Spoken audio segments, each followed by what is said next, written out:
네, 안녕하십니까. 오늘도 일상기도회를 통해서 하나님의 말씀을 듣기 원합니다. 오늘 우리가 함께 살펴볼 본문은 창세기 31장 17절에서 35절까지의 말씀입니다. 우리가 주말 동안에 창세기 30장 25절부터 16절까지의 말씀을 지나왔습니다.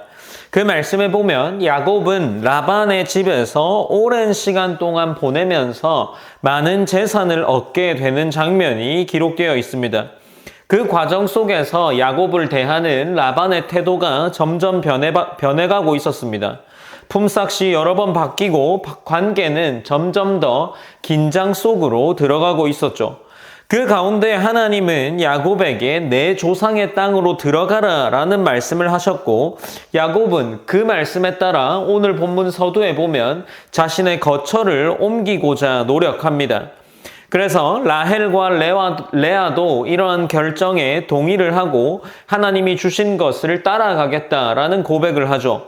오늘 본문은 이제 그 결단이 실제 행동으로 옮겨지는 장면을 기록하고 있습니다.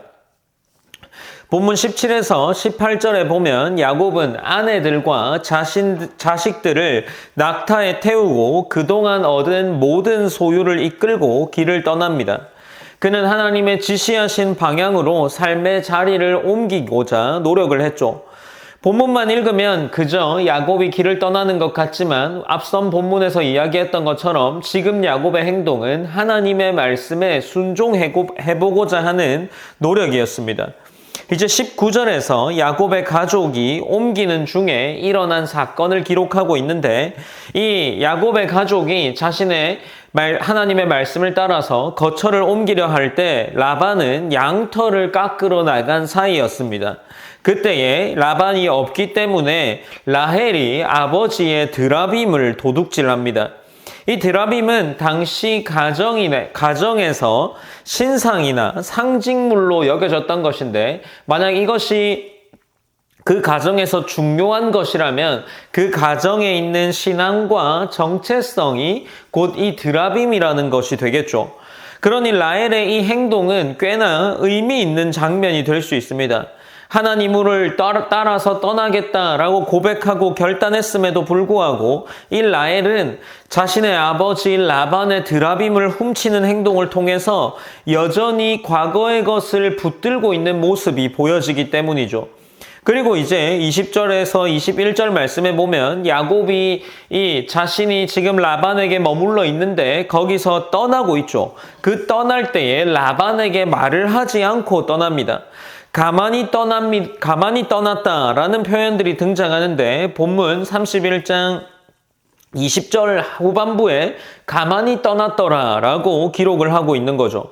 그러니까 지금 이 야곱의 행동은 적극적인 속임수라고 보긴 어렵지만 나름의 걱정이 있었지 않을까 짐작해 볼 수 있겠죠. 그래서 지금 야곱은 이 라반으로부터 두려움 속에 선택한 행동이라고 할 수 있을 겁니다. 하나님의 말씀을 따라 떠나고 있지만 그 과정 속에서 이 야곱의 행동과 라헬의 행동을 보면 여전히 인간적인 불안과 두려움이 숨겨져 있는 겁니다. 야곱은 이제 이 거처를 떠나 유브라데 강을 건너서 길르앗 산지를 향해 나아갑니다. 이제 22절로 24절에 보면 라반은 이 사실을 알게 되고 야곱을 쫓아오게 되죠. 그리고 하나님이 그 사이에 라반에게 나타나셔서 이러한 말씀을 하시는데, 본문 24절에 보면 밤에 하나님이 아람 사람 라반에게 현몽하여 이르시되 너는 삼가 야곱에게 선악간에 말하지 말라 하셨더라 라고 이야기를 하셨습니다. 이 장면은 중요하죠. 야곱이 완전하게 행동했기 때문에 하나님께서 야곱을 보호하시는 것은 아닙니다. 하나님이 개입하셔서 야곱을 지키고 계신다는 사실을 우리로 하여금 알게 하는 본문이 기록되어 있는 겁니다.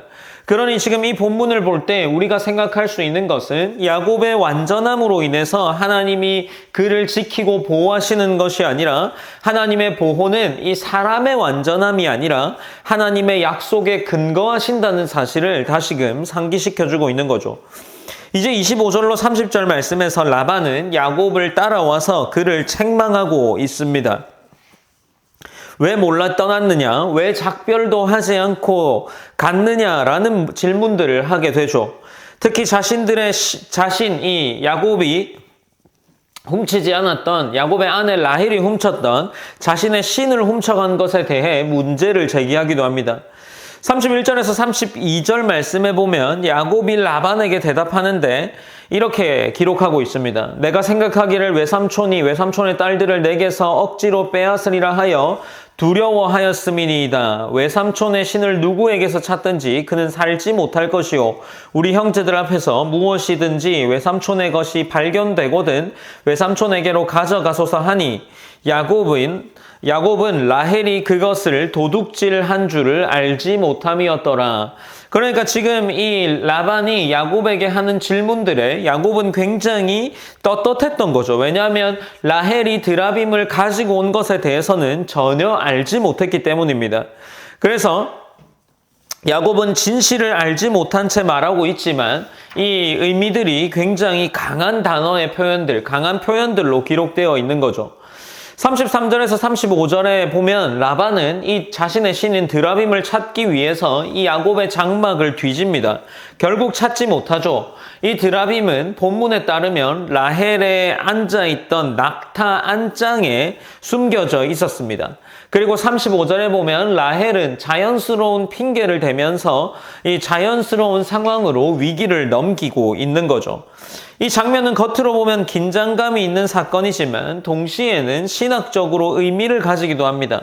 하나님을 따라가는 길 위에서도 여전히 인간 안에 남아있는 옛 방식과 집착이 존재할 수 있다는 사실을 보여주고 있는 거죠. 창세기 31장 17절에서 35절 말씀에 보면 하나님의 말씀을 따라 순종하는 삶이 어떤 모습으로 전개되는지를 현실적으로 보여주고 있습니다. 야곱의 결정 그리고 라반의 딸이었던 라헬과 레아의 결정도 이 야곱의 결정에 동의해서 하나님의 말씀을 따라 떠나지만 그 과정 속에서 여전히 사람으로서의 두려움의 모습이 보여지고 있습니다. 그리고 라헬 역시 그 여정을 함께하고 있지만 여전히 과거의 것을 붙들고 있는 모습이 기록되어 있죠. 이 본문은 누가 믿음이 있고 혹은 없고를 단정하기보다 하나님을 따라가는 길 위에 있는 사람들이 여전히 완전하지 않은 모습으로 살아가고 있음을 보여줍니다. 이 본문은 우리에게 중요한 질문을 던지고 있죠. 우리는 하나님의 말씀을 따라가고 있다라고 말하지만 동시에 무엇을 붙들고 살아가고 있느냐 하는 질문입니다. 겉으로는 하나님을 따라가고 있지만 마음속에서는 여전히 내려놓지 못한 우리의 고민들과 우리의 염려들이 있을 겁니다. 그러나 하나님은 이 본문을 통해서 우리에게 말씀하시기를 그러한 우리의 상태 속에서도 일하고 계시며 우리를 지키고 보호하신다는 사실을 알려주고 있습니다. 우리는 이 본문을 통해서 함께 기도했으면 합니다. 한 주를 시작하는 가운데 우리가 여전히 매일매일 기도하는 것처럼 하나님의 말씀을 들었다면 그 말씀을 야곱은 실천으로 옮기기는 했습니다. 우리 또한 이 말씀을 삶에서 순종으로 살아낼 수 있는 그러한 믿음과 신앙이 되기를 기도했으면 좋겠습니다. 그리고 두 번째로는 이 야곱의 아내였던 라헬이 이 라반 자신의 아버지를 떠나면서 삶 속에 여전히 붙들고 있던 것을 내려놓지 못한 모습을 보였다는 것을 우리가 확인했습니다.